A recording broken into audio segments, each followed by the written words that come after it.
पंजाब के मुख्यमंत्री रणजीत सिंह चन्नी की ओर से नई कैबिनेट टीम बनाई गई है, जहां इस टीम में ब्रह्म महिंद्रा को मंत्री बनाए जाने पर सनौर हलका में कांग्रेस कार्यकर्ताओं ने लड्डू बांटकर खुशी मनाई। पटियाला के विधायक के तौर पर मंत्री बने ब्रह्म महिंद्रा को फिर से चन्नी की सरकार में कैबिनेट मंत्री बना दिया गया है, जबकि ब्रह्म महिंद्रा को डिप्टी मुख्यमंत्री की उम्मीदवारी थी, लेकिन ऐसा नहीं हुआ क्योंकि कैप्टन सरकार का तख्ता पलट जाने के बाद मंत्रिमंडल में नए मंत्री शामिल किए गए हैं और नए मंत्रियों में ब्रह्म महिंद्रा को आखिरकार फिर से कैबिनेट मंत्री बनाया गया।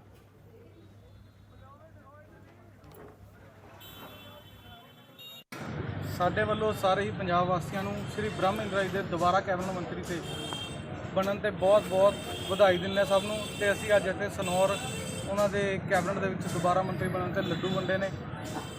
ਅਸੀਂ ਹਾਈ ਕਮਾਂਡ ਦਾ ਸ਼੍ਰੀ ਰਾਹੁਲ ਗਾਂਧੀ ਜੀ ਦਾ, ਪ੍ਰਿयंका ਗਾਂਧੀ ਜੀ ਦਾ, ਸੋਨੀਆ ਗਾਂਧੀ ਜੀ ਦਾ ਸਾਰਿਆਂ ਦਾ ਬਹੁਤ-ਬਹੁਤ ਧੰਨਵਾਦ ਕਰਦੇ ਹਾਂ ਅਤੇ ਉਮੀਦ ਕਰਦੇ ਹਾਂ ਕਿ ਆਉਣ ਵਾਲੇ ਸਮੇਂ 'ਚ ਬਹੁਤ ਵਧੀਆ ਪੰਜਾਬ ਦੇ ਭਲਾਈ ਵਾਸਤੇ ਕੰਮ ਕੀਤੇ ਜਾਣਗੇ।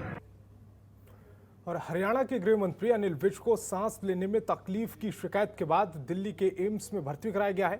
सूत्रों ने इस बात की जानकारी दी है। सूत्रों के मुताबिक स्वास्थ्य मंत्रालय के साथ साथ गृह मंत्रालय का भी प्रभार संभाल रहे हैं अनिल विज को जांच के लिए सोमवार रात को एम्स के निदेशक डॉक्टर रणदीप गुलेरिया की निगरानी में अस्पताल में निजी वार्ड में भर्ती कराया गया है। डॉक्टरों का एक दल उनके स्वास्थ्य पर नजर बनाए हुए है। एक डॉक्टर ने कहा कि उन्हें सांस लेने में तकलीफ की शिकायत है, जो कोविड के बाद होने वाली समस्या हो सकती है।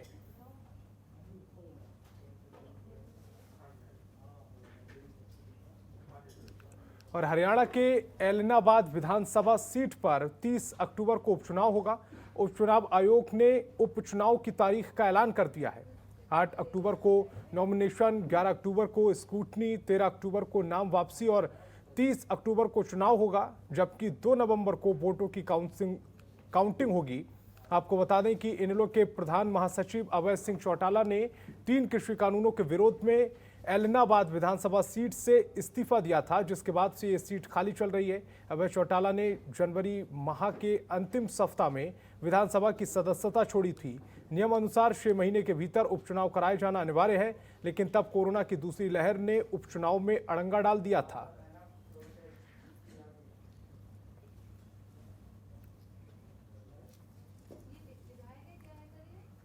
और एलनाबाद उपचुनाव की तारीख के ऐलान के बाद जजपा के राष्ट्रीय अध्यक्ष अजय चौटाला का बयान सामने आया है। उन्होंने कहा है कि अभी तो उपचुनाव की तारीख का ऐलान हुआ है, जल्द ही जजपा और बीजेपी के साथ बैठक कर चुनाव पर चर्चा करेंगे।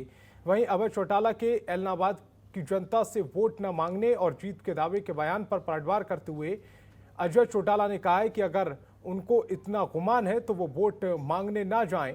अजय चौटाला ने कहा है कि ये घर घर जाकर वोट मांगेंगे, नाक रगड़ेंगे। आपको बता दें कि एलनाबाद उपचुनाव 30 अक्टूबर से होने जा रहा है। नतीजा 2 नवंबर को आना है।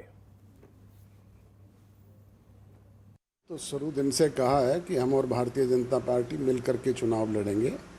आज चुनाव घोषित हुआ है और बहुत जल्दी बैठ कर के इस पर रणनीति तैयार करेंगे। तो प्रदेश की मतदाताओं के हाथ में है। एलनाबाद विधानसभा क्षेत्र के जागरूक मतदाता फैसला करेंगे। और हरियाणा में एलनाबाद विधानसभा के उपचुनाव की तारीख का ऐलान हो चुका है। 30 अक्टूबर को मतदान होगा और 2 नवंबर को रिजल्ट आएगा। वहीं पूर्व केंद्रीय राज्य मंत्री और अंबाला से बीजेपी सांसद रतनलाल कटारिया ने उपचुनाव में गठबंधन सरकार की जीत का दावा किया है। उन्होंने कहा है कि बीजेपी सरकार के विकास कामों से जनता पूरी तरीके से खुश है। इसी मुद्दे पर हमारे संवाददाता ओपी शर्मा ने खास बातचीत की है। हरियाणा की बीजेपी जेजेपी गठबंधन सरकार की दूसरी परीक्षा का दिन मुकर्रर हो गया है। 30 अक्टूबर को एलनाबाद उपचुनाव होंगे और 2 नवंबर को हैं जो नतीजे सामने आएंगे। इसी पर बातचीत करने के लिए हमारे साथ पूर्व केंद्रीय राज्य मंत्री रतनलाल कटारिया हैं, उनसे बात करते हैं। सर, आपकी बड़ौदा उपचुनाव के बाद एलनाबाद उपचुनाव की परीक्षा की जो है तारीख आ गई, कैसे देखते हैं?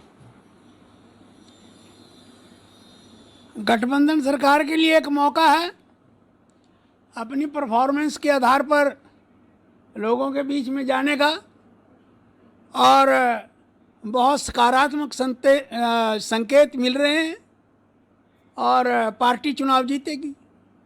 प्रत्याशी कौन सी पार्टी का होगा, आपका होगा या जेजेपी का होगा? देखिए, ये तो सारा निर्णय ओम प्रकाश धनखड़ जी, पार्टी का पार्लियामेंट्री बोर्ड, ये सब लोग मिल के करते हैं। मैं भी चुनाव समिति में हूँ, कोई विषय हमारे सामने विचार विमर्श के लिए आएगा तो अपनी राय उसके ऊपर प्रकट करेंगे। सर, 3 कृषि कानून को लेकर कहीं ना कहीं गठबंधन सरकार के खिलाफ एक उबाल या एक विरोध देखने को मिल रहा है, और जिस तरीके से पूर्व विधायक अभय सिंह चौटाला ने 3 कृषि कानूनों को लेकर इस्तीफा दिया है, तो क्या आपको नहीं लगता कि शायद उनका पलड़ा भारी रहे और जो गठबंधन सरकार है वो कहीं चूक सकती है? 3 कृषि कानूनों का विरोध करने वालों की हवा निकल गई है।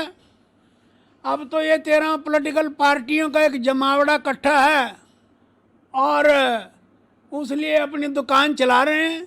उनको ना किसानों से कोई मतलब है, और मोदी सरकार, मनोहर लाल सरकार किसानों को उनकी फसलों का बेहतरीन दाम दे रही है, जिससे किसान वास्तव में गदगद है। विरोध क्यों रहे? विरोध तो पॉलिटिकल पार्टीज हैं। देश के अंदर लोकतंत्र है और लोकतंत्र में हर को अपनी बात कहने का अवसर मिलना चाहिए, और ये जो विपक्षी पार्टियां हैं इनकी जान निकली पड़ी है, और कहीं ना कहीं तो अपने पैरों पे खड़ा होने के लिए हर आदमी हाथ पैर मारता है। आफ्टर ऑल बीजेपी तो भी 2 एमपीओं की पार्टी रह गई थी और आज 303 पे आई है। अगर हम हाथ पैर ना मारते, अगर हम संघर्ष ना करते, तो आज विश्व की सबसे बड़ी पार्टी कैसे बनते हम? सर, आप मानते हैं कि इलाहाबाद उपचुनाव कहीं ना कहीं भाजपा की नीतियों पर जनता की मोहर होगी? देखिए, ऐसा है, उपचुनाव है, उपचुनाव का महत्व तो होता ही है, और सरकार का सारे हरियाणा प्रदेश के अंदर बड़ा भारी जन समर्थन है। लोग लाइक कर रहे हैं, हम देख रहे हैं। तो ये थे हमारे साथ पूर्व केंद्रीय राज्य मंत्री और वर्तमान में अंबाला से बीजेपी सांसद रतनलाल कटारिया, जिन्होंने इलाहाबाद उपचुनाव को लेकर बीजेपी जेजेपी गठबंधन सरकार की जीत का दावा किया है। ये उनका दावा है, लेकिन लोकतंत्र में जो फैसला है वो जनता करती है। देखने वाली बात ये होगी कि जनता इलाहाबाद में क्या फैसला करता है। चंडीगढ़ से जनतंत्र टीवी के लिए ओपी शर्मा। और पंजाब में नवजोत सिंह सिद्धू के इस्तीफे के बाद रजिया सुल्ताना, प्रगट सिंह और फिर कांग्रेस महासचिव योगेंद्र ढींगरा ने पद से इस्तीफा दे दिया, जिसके बाद पंजाब की सियासत में चल रही हलचल के बाद सीएम चरणजीत सिंह चन्नी ने मंत्रिमंडल की आपातकाल बैठक बुलाई है, जहां बैठक के बाद काका रणदीप सिंह नाभा का बयान सामने आया। उन्होंने कहा कि सरकार वादों के एजेंडे पर काम कर रही है, इन एजेंडों पर नतीजे आने शुरू हो जाएंगे। रणदीप नाभा ने कहा है कि सरकार दिन रात काम रही है, इस महीने के अंत तक ही नतीजे दिखेंगे।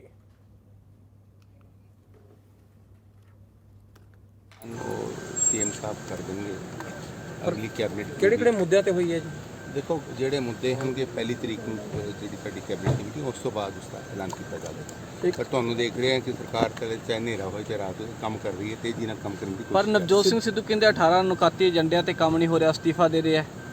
ਇਹ ਜਿਹੜੇ ਏਜੰਡੇ ਹਨ ਕਿ ਕਮਿਟਮੈਂਟ ਹੈ ਸਰਕਾਰ ਦੀ, ਉਹ ਏਜੰਡਿਆਂ ਦੇ ਅਨੁਸਾਰ ਸਰਕਾਰ ਕੰਮ ਕਰ ਰਹੀ ਹੈ।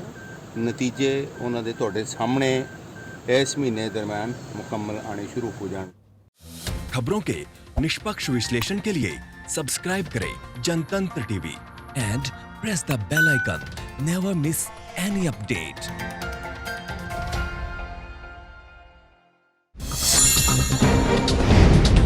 डाउनलोड कीजिए जनतंत्र टीवी ऐप को, जो कि अवेलेबल है गूगल प्ले और ऐप स्टोर पर। अधिक जानकारी के लिए अभी डाउनलोड करें।